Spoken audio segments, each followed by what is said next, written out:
പുണർദ നക്ഷത്രം. പുണർദ നക്ഷത്രത്തിൻ്റെ മുക്കാൽ ഭാഗവും നമുക്ക് മിഥുനക്കൂറിലാണ്. അപ്പോൾ ഈ മുക്കാൽ ഭാഗവും മിഥുനക്കൂറിൽ നിൽക്കുമ്പോൾ 10ാം ഭാവത്തിലാണ് അവർക്ക് ശനീശ്വരം വന്നത്. പക്ഷേ വ്യാഴം നമുക്ക് കൂടെ തന്നെയുണ്ട്.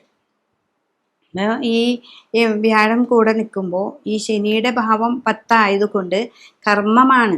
അപ്പോൾ ശനി എപ്പോഴും കർമ്മത്തിലാണ് ശ്രദ്ധിക്കുക. അപ്പോൾ എൻ്റെ വീഡിയോയിൽ നിങ്ങൾക്ക് കേൾക്കുമ്പോൾ എപ്പോഴും ഞാൻ പറയുന്ന ഒരു കാര്യം കർമ്മത്തിൽ ശ്രദ്ധിക്കുക എന്നുള്ളതാണ്.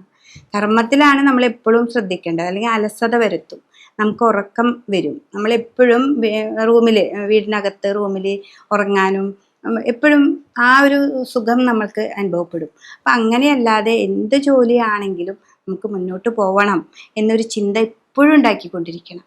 അല്ലെങ്കിൽ നമുക്കൊരു അലസത ഉണ്ടാവും. അതുകൊണ്ട് തന്നെയാണ് ഇവിടെ നമുക്ക് ഓർമ്മിപ്പിക്കുക എന്ന് പറയില്ലേ. ഇപ്പോൾ ഹനുമാനെ നന്നായിട്ട് പ്രാർത്ഥിക്കണം എന്ന് പറയുമ്പോൾ ഹനുമാനെ എന്തും ഓർമ്മിപ്പിച്ചാൽ മാത്രമാണ് ആൾ പ്രവർത്തിക്കുക. അതുപോലെ നിങ്ങളെ എപ്പോഴും ഓർമ്മിപ്പിച്ചുകൊണ്ടിരിക്കണം. അപ്പോൾ നിങ്ങളുടെ കർമ്മത്തിൽ എപ്പോഴും വളരെയധികം ശ്രദ്ധിച്ച് മുന്നോട്ട് പോകണം. അപ്പോൾ നന്നായിട്ട് പ്രാർത്ഥിക്കുക. അത് വിഷ്ണു ക്ഷേത്രത്തിൽ പോവാം, ശിവൻ്റെ അമ്പലത്തിൽ പോയിട്ട് വില്ലുവാർച്ചന നടത്തുക. അതിപ്പോൾ ശനിയാഴ്ച തോറും ശിവൻ്റെ അമ്പലത്തിൽ പോവാം. അതേപോലെ രുദ്രാഭിഷേകം മാസത്തിലൊരിക്കൽ ചെയ്യുക. ഇതൊക്കെ ചെയ്യുന്നത് നല്ലതാണ്. പിന്നെ നമുക്ക് ദുരിതങ്ങൾ ഉണ്ടാക്കുക. 3ാം ഭാവത്തിൽ കേതു വരുമ്പോൾ മനസ്സിന് എപ്പോഴും ടെൻഷനുകൾ ഉണ്ടാവുകയാണെങ്കിൽ മൃത്യുഞ്ജയ ഹോമം അല്ലെങ്കിൽ പുഷ്പാഞ്ജലി നമുക്ക് ചെയ്യാം. മൃത്യുഞ്ജയം ചെയ്യുന്നത് ദുരിതങ്ങൾ അകറ്റാനാണ്, അല്ലാതെ ഇനി മൃത്യു ഉണ്ടാവാനോ ഉണ്ടാവാതിരിക്കുക അങ്ങനെയൊന്നല്ല. ദുരിതങ്ങൾ അകന്നു പോകും. നമുക്ക് എന്തൊക്കെ ദോഷങ്ങളുണ്ടോ അതിനൊക്കെ മാറി നമുക്ക് മുന്നോട്ട് പോകാനുള്ള ഒരു വഴി ഉണ്ടാക്കി തരുന്നതാണ് മൃത്യുഞ്ജയ ആ മന്ത്രത്തിൻ്റെയൊക്കെ പ്രാധാന്യം നമുക്ക് വരുന്നത്. അപ്പം അതുകൊണ്ട് തന്നെ മൃത്യുഞ്ജയ പുഷ്പാഞ്ജലിയോ അല്ലെങ്കിൽ മൃത്യുഞ്ജയ ഹോമോ നമുക്ക് നമ്മുടെ സാമ്പത്തിക സ്ഥിതിക്കനുസരിച്ച് ഹോമം ചെയ്യാനൊക്കെ ആയിട്ട് പൈസ കൂടുതലാണെങ്കിൽ നമുക്ക് പുഷ്പാഞ്ജലിയിൽ നമുക്ക് വെക്കാം. ആ മന്ത്രങ്ങൾ അവർ കറക്റ്റായിട്ട് ചെയ്തോളൂ. അപ്പം അങ്ങനെയൊക്കെ ചെയ്ത് കഴിഞ്ഞാൽ നമുക്കൊരു മാറ്റം ഈ പുണർദ നക്ഷത്രത്തിൻ്റെ മുക്കാൽ ഭാഗവും മിഥുനക്കൂറിലുള്ളവർക്ക് അത് പറ്റും. ഇനി കാൽ ഭാഗം നമുക്ക് കർക്കിടകക്കൂറിലാണുള്ളത്. അപ്പോൾ ഈ കാൽ ഭാഗം കർക്കിടകക്കൂറിലുള്ളവരെ സംബന്ധിച്ച് ഇവർക്ക് 9ാം ഭാവത്തിലാണ് ശനീശ്വരൻ നിൽക്കുന്നത്. വ്യാഴമാണെങ്കിൽ 12ൽ മറയുകയും ചെയ്തു. 12ാം ഭാവത്തിൽ വ്യാഴം പോവാന്ന് പറഞ്ഞാൽ നമുക്ക് ദൈവാധീനം കുറഞ്ഞിരിക്കുന്നൊരു സമയമാണ്. പക്ഷെ ഇവിടെ ശനി 9ലുണ്ട്. ശനി 9ൽ നിൽക്കുമ്പോൾ ഭയങ്കര ആത്മീയമായ പ്രവർത്തികൾ ഉണ്ടാവാം. ഈശ്വരനിലേക്ക് കൂടുതലായിട്ട് നമ്മൾ അടുത്ത് നിൽക്കണം. അപ്പം മാത്രമാണ് നമുക്ക് മുന്നോട്ടുള്ളൊരു വഴി നന്നായിട്ട് വരുള്ളൂ.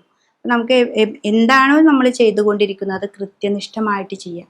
ഇപ്പോൾ ക്ഷേത്രത്തിൽ പോകുന്നുണ്ട്, 9ാം ഭാവത്തിൽ എപ്പോഴും പെട്ടെന്നായിരിക്കും നമുക്ക് അമ്പലങ്ങളിലെ ദർശനം പോവാം. ആ ദർശനത്തിന് പോകുമ്പോൾ അവിടെ എന്താണോ നമുക്ക് പറ്റത്തക്ക വഴിപാട് അത് ചെയ്ത് നമുക്ക് മുന്നോട്ട് പോകാനായിട്ട് സാധിക്കും. അപ്പോൾ കാൽഭാഗമുള്ള പുണർദ നക്ഷത്രക്കാർ അത് വളരെയധികം ശ്രദ്ധിക്കണം.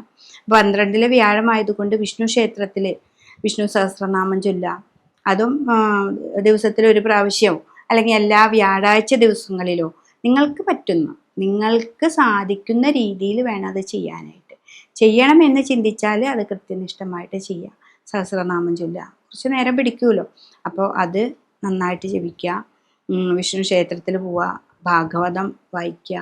അതൊക്കെ വായിക്കുമ്പോൾ നമുക്ക് കുറച്ച് സമയം കുറച്ച് അധികം നേരം ഒരു 1-2 മണിക്കൂർ നന്നായിട്ട് പ്രാർത്ഥനകളോട് പോയാൽ അധികമായി സംസാരങ്ങൾ ഒതുങ്ങും. ഇവിടെ 2ാം ഭാവത്തിൽ കേതു നിൽക്കുന്നത് കൊണ്ട് സംസാരത്തിലൂടെ നിങ്ങൾക്ക് ദോഷങ്ങൾ ഉണ്ടാവാനായിട്ട് സാധ്യതയുണ്ട്. അപ്പോൾ ഈ പുണർദ നക്ഷത്രത്തിൻ്റെ കാൽ ഭാഗത്തുള്ളവർ ഈ 2ാം ഭാവത്തിലേക്ക് വരുന്ന ആ വാക്കുകളെ ശ്രദ്ധിക്കുക. പക്ഷെ പുണർദ നക്ഷത്രത്തിൻ്റെ മിഥുനക്കൂറിലുള്ളവർക്ക് അത്രയ്ക്കൊന്നും വാക്കിനെ ശ്രദ്ധിക്കേണ്ടത് ആവശ്യമില്ല. അങ്ങനെ വളരെ ശ്രദ്ധിച്ച് ഈ പുണർദ നക്ഷത്രക്കാർ ഈ വർഷം മുന്നോട്ട് പോവുകയാണെങ്കിൽ ഏറ്റവും നല്ലൊരു ഫലമാണ് നമുക്ക് കിട്ടുന്നത്.